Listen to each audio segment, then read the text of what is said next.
और दोस्तों, क्या हाल है? आप सबका स्वागत है किताबी कीड़ा में। इस दुनिया में कितने सारे टैलेंटेड पीपल हैं जो कि अपनी लाइफ और अपने करियर में बहुत ही आगे हैं। जैसे कि MS धोनी, PV सिंधु, मैरी कॉम, विश्वनाथ आनंद, ध्यानचंद, मिल्खा सिंह और भी ऐसे बहुत सारे नाम हैं जो कि अपने स्पोर्ट्स में काफ़ी ज़्यादा धुरंधर हैं। वो और स्पोर्ट्समैन से काफ़ी डिफरेंट हैं। हम लोग इस डिफरेंस को टैलेंट कहते हैं। ये सारे टॉप परफॉर्मर्स पर्सन बहुत ही ज़्यादा टैलेंटेड होते हैं। इनके पास एक ऐसा हथियार या फिर कोई शक्ति होती है जो कि इनको और लोगों से काफ़ी अलग करते हैं। तो आज हम जानेंगे कैसे हम भी अपने फील्ड में एक टैलेंटेड पर्सन बन सकते हैं और काफ़ी ज़्यादा सक्सेस और ग्रोथ ला सकते हैं। अगर आप सारे सक्सेसफुल पीपल के बारे में पढ़ेंगे तो आपको पता चलेगा कि एक एवरेज परफॉर्मर और एक ओवर अचीवर परफॉर्मर में सिर्फ एक ही डिफरेंस है, जो कि है वो over achiever performer average performer से कुछ चीज़ें अलग करता है। जैसे कि रोनाल्डो, जो कि बहुत ही महान फुटबॉलर है, वो नॉर्मल ट्रेनिंग ख़त्म हो जाने के बाद जंगल में ऊबड़ खाबड़ जगह में जाके प्रैक्टिस करते थे, जिसकी वजह से उनकी स्टेबिलिटी बनी रहे और वो और प्लेयर से काफ़ी अलग खेल सकें। और अगर आप माइकल फेल्प्स की बात करें तो उन्होंने बचपन से हर रोज़ ट्रेनिंग करी है। उन्होंने एक भी दिन का ब्रेक नहीं लिया, जिसकी वजह से उनके नाम पे इतने सारे रिकॉर्ड्स हैं। तो आप और मैं भी इनके तरह बन सकते हैं। क्या पता आप अगले उज़ैन बोल्ट हो या फिर अगले महान आर्यभट्ट। आप भी टैलेंटेड बन सकते हैं। आप भी एक स्किल के मास्टर बन सकते हैं जिसमें आपको कोई हरा नहीं सकता और आप उसमें अपना 100% दे सकें। चलिए जानते हैं कि कैसे हम अपने छुपे हुए टैलेंट को बढ़ा सकते हैं और फिर उस टैलेंट को यूज़ करके एक हिस्ट्री बना दें। First, deep practice. आप जितने भी टैलेंटेड पर्सन्स को देखेंगे तो आपको पता चलेगा कि उन्होंने अपनी लाइफ में काफ़ी ज़्यादा डीप प्रैक्टिस कर रखी होती है। अब ये डीप प्रैक्टिस होती क्या है? आपने प्रैक्टिस का तो नाम सुना होगा, पर डीप प्रैक्टिस का नाम शायद ही सुना होगा। तो डीप प्रैक्टिस एक ऐसी टाइप की प्रैक्टिस होती है जिसमें कि हम लोग हर स्टेप और मूवमेंट को पूरे ध्यान से सीखते हैं और पूरे पेशेंस के साथ उसको अपने दिमाग में बैठालते हैं। जैसे कि मान लीजिए आप एक गिटार सीख रहे हैं, तो नॉर्मल प्रैक्टिस में आप कोई सॉन्ग को पकड़ लेंगे और फिर उसको बजाएंगे और फिर उसको धीरे धीरे इम्प्रूव करेंगे। पर डीप प्रैक्टिस में आप पूरे सॉन्ग को नहीं पकड़ेंगे, जबकि एक एक कॉर्ड को सीखने की कोशिश करेंगे और फिर हर कॉर्ड में मास्टरी करेंगे और फिर उसके बाद आप सॉन्ग को पकड़ेंगे और फिर उसको सीखेंगे। मतलब कि डीप प्रैक्टिस में आप एक एक स्टेप में मास्टरी करते हुए आगे बढ़ते हैं और नॉर्मल प्रैक्टिस में आप हर स्टेप में एवरेज होते हैं। अब आप इस डीप प्रैक्टिस को अपनी लाइफ में इम्प्लीमेंट करने के लिए 3 रूल्स की हेल्प ले सकते हैं, जो कि हैं rule number 1, chunk it up. Rule number 2, repeat it. Rule number 3, learn to feel it. तो चलिए इन सारे रूल्स को थोड़ा डीप में समझते हैं। Rule number 1, chunk it up. तो आप किसी भी प्रैक्टिस को करने से पहले उस प्रैक्टिस को एक टास्क की तरह देखना है और फिर उस बिग टास्क को छोटे छोटे टास्क में तोड़ना है। जैसे कि मान लीजिए आपको मैराथन दौड़ने की डीप प्रैक्टिस करनी है, तो आपको अपना स्टेमिना बिल्ड करने के लिए काफ़ी सारी एक्सरसाइज करनी होती है। अब आप हर रोज़ अपने ब्रेथ के ऊपर, फिर उसके बाद अपने पोस्चर के ऊपर ध्यान दे सकते हैं और फिर अपने स्पीड के ऊपर वर्क कर सकते हैं। जब आप बड़े टास्क को छोटे छोटे चंक्स में डिवाइड कर लेते हैं तो आपका काम ईजी हो जाता है और आप हर स्टेप में ज़्यादा फोकस दे सकते हैं। Rule number 2, repeat it. आपको ये बात तो पक्का पता होगी कि हम जितनी ज़्यादा प्रैक्टिस करते हैं उतने ही ज़्यादा हम उस काम में एफिशिएंट और परफेक्ट होते जाते हैं।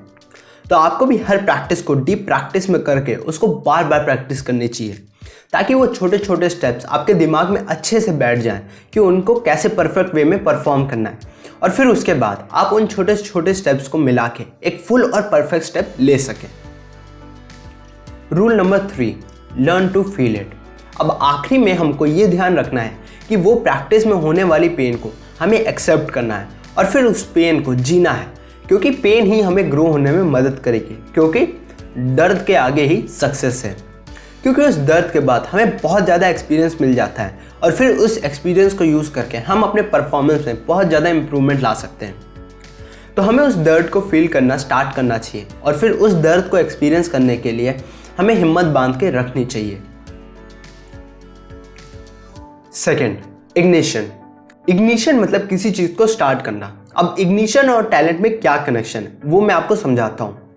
जैसे कि पहले एक परसेप्शन था कि 100 मीटर्स ह्यूमन बॉडी 10 सेकेंड्स के अंदर नहीं दौड़ सकती, पर उसके बाद ईयर 1968 में जेम्स रे हिंस ने मैक्सिको सिटी के ओलंपिक्स में इस परसेप्शन को तोड़ दिया और फिर इस इग्निशन के बाद काफ़ी सारे लोगों ने 100 मीटर्स को 10 सेकंड के अंदर कंप्लीट किया और इस परसेप्शन को तोड़ा कि कोई भी आदमी 100 मीटर को 10 सेकंड के अंदर कंप्लीट नहीं कर सकता।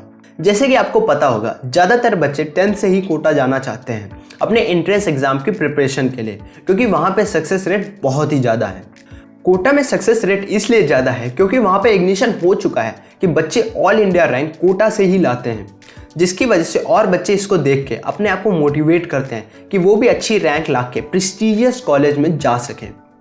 आपने ये तो सुन ही रखा होगा कि अगर घर का बड़ा बच्चा अच्छी पोजीशन में होता है तो उस घर के सारे बच्चे अपने आप सेट हो जाते हैं, क्योंकि उन बच्चों के अंदर भी कुछ कर दिखाने का मोटिवेशन आ जाता है। तो आपको भी इस इग्निशन को अपनी ज़िंदगी में लाना चाहिए। अब इस इग्निशन को आप अपनी लाइफ में दूसरों की स्टोरीज पढ़ के ला सकते हैं या फिर उन लोगों को ढूंढ सकते हैं जो कि आपकी तरह थे पर आज बहुत ही ऊंचे मुकाम में हैं। और फिर जब आपके दिमाग में ये बैठ जाएगा कि आप भी सक्सेसफुल पर्सन बन सकते हैं तो आप इजीली से डीप प्रैक्टिस में इंडल्ज होके इम्प्रूव होने का सोचेंगे और आपके अंदर अपने आप मोटिवेशन आता रहेगा। Third, master coaching. आखिरी में हमको ये ध्यान रखना चाहिए कि जो हमारा कोच है वो बहुत ही अच्छा हो, बिकॉज एक कोच ही एक एथलीट को बनाता है और उससे अपने लिमिट से ज़्यादा मेहनत करवाता है। जैसे कि मिल्खा सिंह के कोच ने उनको नॉर्मल ट्रैक के बजाय उनको रेत पे प्रैक्टिस करवाए थे, जिसकी वजह से उनका स्टेमिना बिल्ड हुआ और उन्होंने इंडिया और अपना दोनों का नाम रोशन किया। अब हर अच्छे कोच के अंदर 4 मेन खूबियाँ होती हैं जो कि उनको नॉर्मल कोच से डिफ्रेशिएट करता है। वो हैं, फर्स्ट, मैट्रिक्स। पहली खूबी एक अच्छे टीचर में ये होती है कि उस टीचर को वास्ट नॉलेज होती है उस गेम या फिर उस स्किल के बारे में और वो टीचर उस स्किल को डेली प्रैक्टिस करता है ताकि उसकी प्रैक्टिस ना छूटे और वो उसमें इम्प्रूवमेंट करता रहे। सेकेंड, परसेप्टिवनेस। दूसरी खूबी एक मास्टर कोच में ये होती है कि वो हर बच्चे को अलग से ट्रीट करता है, मतलब वो हर स्टूडेंट को अलग ट्रेनिंग देता है, बिकॉज हर बच्चे की सीखने की स्टाइल अलग होती है और उसकी कमजोरी और शक्ति भी अलग होती हैं। जैसे कि फुटबॉल कोच कुछ बच्चों को स्टेमिना बढ़ाने की प्रैक्टिस करवाते हैं और कुछ बच्चों को उनके फुटबॉल के स्किल्स और कुछ बच्चों को ड्रिबलिंग की प्रैक्टिस करवाते हैं। तो एक अच्छे टीचर को हर बच्चे को परखना आता है और वो हर बच्चे की नीड को समझता है। Third, the GPS reflex. तीसरी खूबी एक मास्टर कोच के अंदर ये होती है कि वो अपने स्टूडेंट्स को एक बार में सारी इन्फॉर्मेशन नहीं देता, बल्कि वो उनको पार्ट बाय पार्ट में उनको इन्फॉर्मेशन देता है। एक अच्छा कोच अपने स्टूडेंट को रास्ता दिखाता है कि एक स्किल को कैसे मास्टर करते हैं। Fourth, theatrical honesty. ये चौथी खूबी एक मास्टर कोच की सबसे इंपॉर्टेंट खूबी होती है, क्योंकि एक कोच अपने स्टूडेंट के साथ ऑनेस्ट होता है और वो अपने स्टूडेंट के साथ कनेक्ट होना चाहता है ताकि वो अपने स्टूडेंट्स को उनकी ट्रू परफॉर्मेंस के बारे में बता सके और वो स्टूडेंट्स रियली में इम्प्रूव हो सके। तो दोस्तों, ये कुछ नॉलेज थी जिनको यूज़ करके आप अपने टैलेंट को बढ़ा या फिर बना सकते हैं। अगर आपको और ज़्यादा जानना है कि टैलेंट कैसे बनाते हैं तो आप द टैलेंट कोड बुक को भी पढ़ सकते हैं, जिसको डैनियल कोयल ने लिखा है, जिन्होंने काफ़ी ज़्यादा टैलेंटेड पीपल के ऊपर रिसर्च की है। आज का वीडियो यहीं पे समाप्त करते हैं। लाइक करें अगर आपको वीडियो अच्छी लगी और कमेंट करके बताइए कि आपको और कैसी वीडियोस चाहिए, और सब्सक्राइब बटन और बेल आइकन को भी दबा दें ताकि मैं आपके पास ऐसी वीडियोस हर सैटरडे लाता रहूं। तब तक के लिए मैं आपसे विदा लेता हूं and have a good day.